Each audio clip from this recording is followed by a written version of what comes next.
नमस्कार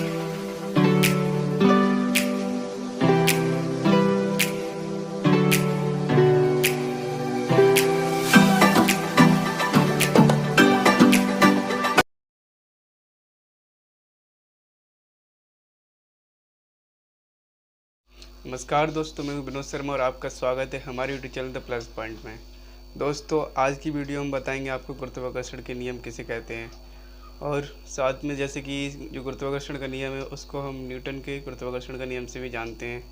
तो न्यूटन ने जो नियम दिया था वो क्या था, पहले लिख लेते हैं इसको। न्यूटन का गुरुत्वाकर्षण का नियम। ठीक है दोस्तों, न्यूटन का गुरुत्वाकर्षण का नियम।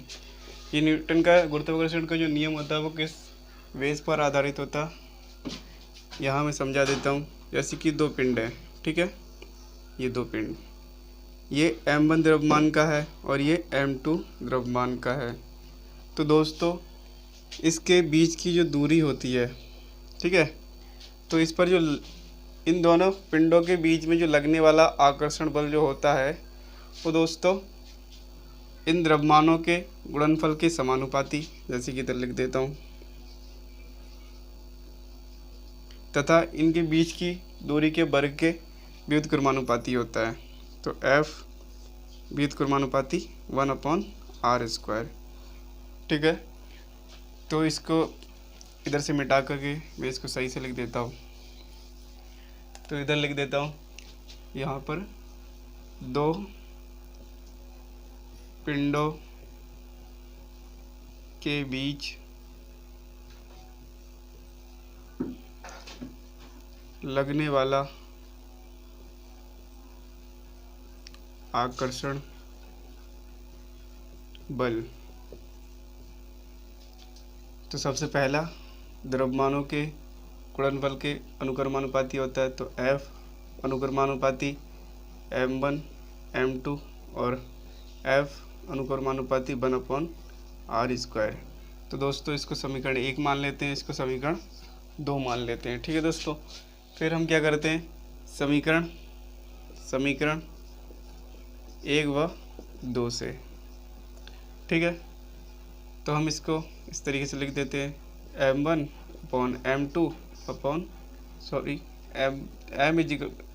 अनुक्रमानुपाती m1 × m2/r²।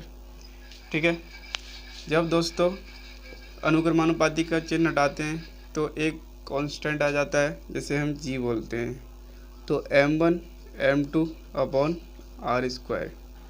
ठीक है दोस्तों, तो यही हमारा न्यूटन के गुरुत्वाकर्षण का नियम है, जहाँ दोस्तों ये g जो होता है, g ये सार्वत्रिक नियतांक होता है, सार्वत्रिक गुरुत्वाकर्षण नियतांक होता है।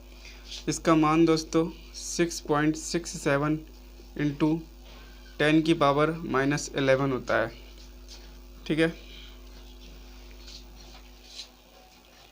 फिर दोस्तों आगे देखते हैं। जी का मान जो दिया था वो हेनरी कैवेंडिश ने दिया था। किसने दिया था? हेनरी कैवेंडिश ने दिया था। अब देखते हैं ग्रेविटी किसे कहते हैं, ग्रेविटी। ठीक है दोस्तों, ग्रेविटी किसे कहते हैं, तो ग्रेविटी किसे कहते हैं, जैसे कि दो पिंड हैं, एक कोई भी पिंड हो सकता है, एक मान लो पृथ्वी है, एक पृथ्वी है, ठीक है, और एक कोई सा भी पिंड ले लो, तो इसके बीच लगने वाला आकर्षण बल, ठीक है, इसके बीच लगने वाला आकर्षण बल जो होता है, इसी को हम इसकी पृथ्वी की ग्रेविटी कहते हैं। तो दोस्तों, पृथ्वी की जो ग्रेविटी होती है वो 9.8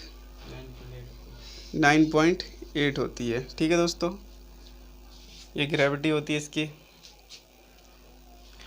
और मैं एक बात बता दूं, जैसे जैसे पृथ्वी के ऊपर जाएंगे, हम पृथ्वी से ऊपर ऊंचाई पर जाएंगे तो क्या होता है, ग्रेविटी घटती जाती है, और यदि हम पृथ्वी के नीचे की तरफ जाए तब भी ग्रेविटी घटती जाती है।